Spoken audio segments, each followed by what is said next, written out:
এটা হচ্ছে নয়না দেবী টেম্পলের ঠিক পাশের জায়গা, আর এটাই হচ্ছে নৈনিতাল লেক। এই যে এর ঠিক বাঁ দিকটা দেখো তোমরা, যে এর বাঁ দিকে আছে এই নৈনিতাল, আর এটা হচ্ছে প্লেগ্রাউন্ড, এখানকার সব থেকে বড় প্লেগ্রাউন্ড এই জায়গাটা। এখানে বাচ্চারা সব খেলাধুলা করছে দেখো। আর এখানে একটা অদ্ভুত ব্যাপার দেখো, এখানে কিন্তু মাটি নেই, পাহাড়ের ওপর তো, এখানটা দেখলে বুঝতে পারবে এখানে কিন্তু কোনো মাটি নেই, এখানে আছে শুধু কংক্রিট। খেলার মাঠ ছাড়িয়ে একটু এগিয়ে গেলেই তোমার ঠিক বাঁ দিকে চোখে পড়বে একটা গুরুদ্বার, আর তার পাশেই একটা মার্কেট। ঠিক মার্কেট থেকে তোমরা এগিয়ে যাও, মার্কেট দেখতে দেখতে এগিয়ে যাও, এগোলেই তোমরা কিছুটা গিয়েই দেখতে পাবে নয়না দেবী টেম্পল বা নয়না দেবীর মন্দির। এর পাশের প্রসাদের দোকান থেকে তোমরা প্রসাদ কিনে নিতে পারো। আর এই হলো নয়না দেবী মন্দির। ভেতরে ক্যামেরা নিয়ে যাওয়া অ্যালাউ নেই, তো এই বাইরে থেকেই আমি দেখালাম। তোমরা যখন এখানে আসবে তোমরা নিজেরা ভিতরে গিয়ে দেবী দর্শন করে নিও। লোকমুখে শুনলাম এই নয়না দেবী থেকেই এই লেকের নাম হয় নৈনিতাল। এখানে তাল কথার অর্থ হচ্ছে লেক।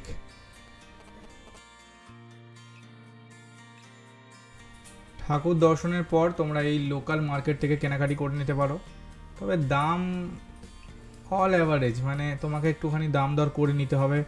দাম কিছু জায়গায় বেশিও লাগছিল আমার, কিছু জায়গায় একটু আধটু ঠিকঠাকও লাগছিল, কম তো না, কম বলবো না। তবে যদি পারো এখানকার লোকাল মোমো ট্রাই করে দেখতে পারো, কারণ এখানে বিভিন্ন রকমের মোমো পাওয়া যায়, আমার বেশ ভালো লেগেছিলো, আমি ট্রাই করেছিলাম। আর এই হচ্ছে রাতের শহরটা, নৈনিতাল শহর, ঠিক যেন জোনাকি, অসাধারণ। এটা হচ্ছে ঠিক লেকের পাশের শহরটা, লেকের পাশের জায়গাটা, রাতে ঠিক লেকের ওপর রিফ্লেকশন পড়েছে, অসাধারণ সুন্দর লাগছিল।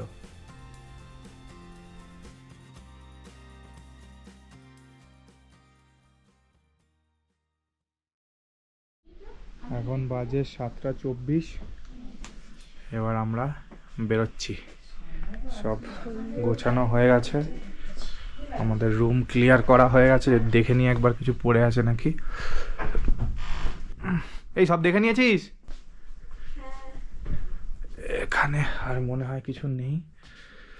এবার আমরা এই সব ব্যাগেজগুলো আছে, টিয়া রেডি, রেডি, তৃপ্তি রেডি, দেখি মুখ ঘোরাও, চলো টাটা।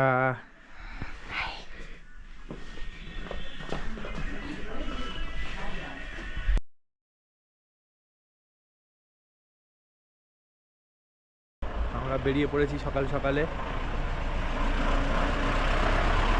কিছু খাবো এবার, তারপরে আমাদের গাড়ি আসবে, ওই গাড়িতে বেরোবো। আপাতত কিছু খাওয়ার জন্য খুঁজছি, সব দোকানপাড়া এখানে বন্ধ, বেশিরভাগই দোকানপাট বন্ধ এখানে।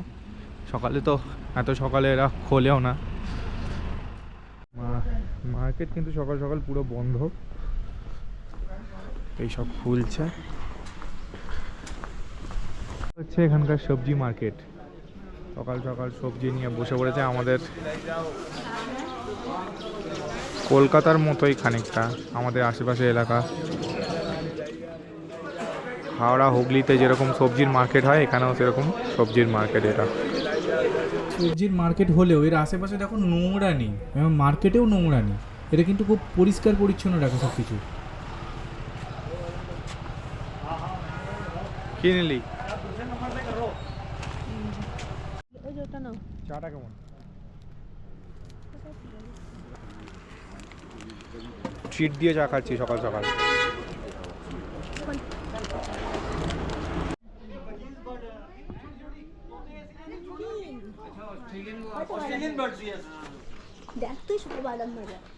उनके बच्चे भी आते हैं उसमें, वो मटकी लगा रखी है उसमें দেখো এই জায়গাটা কি সুন্দর, আর এখানে ওয়াল আর্ট টাইপের করা আছে দোকানের শাটারের ওপরে। নিয়েছি এখানে, এই জায়গাটা বেশ সুন্দর। আর এখানে দোকানের শাটারগুলোর ওপরে, এটা একটা জুতোর দোকান, কি সুন্দর ওয়ালার টাইপের করা, মানে আর্ট, শাটার আর্ট। বেশ সুন্দর জায়গা এটা।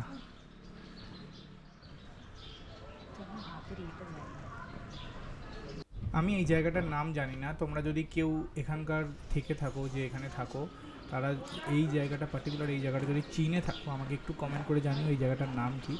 আমার খুব সুন্দর লেগেছে জায়গাটা, অসাধারণ জায়গা।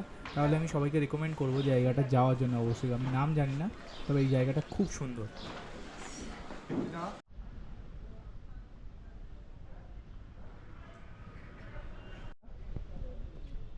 হ্যাঁ হেভি, এরকম ফাঁকা ফাঁকা, বেশ সুন্দর ফটোশুট করার জন্য বেশ সুন্দর জায়গা। আর এরকম প্রত্যেকটা দেওয়ালের, প্রত্যেকটা মানে শাটারে এরকম আর্ট করা আছে, খুব সুন্দর। এখানে একজন বসে আছে, ঠিক আছে, আরাম করে একজন বসে আছে, জানি না সামনে গেলে কি করবে। এই বসে আছে, একদম রাজার হালে বসে আছে। যে ওর পেছনে একটা সুন্দর ওয়ালেট আছে, না সরি, আই থিঙ্ক এটা হচ্ছে গেটের মধ্যে করা। এখানে যে পুরো এলাকাটাই এরকম করা wall art, and it's a nice street.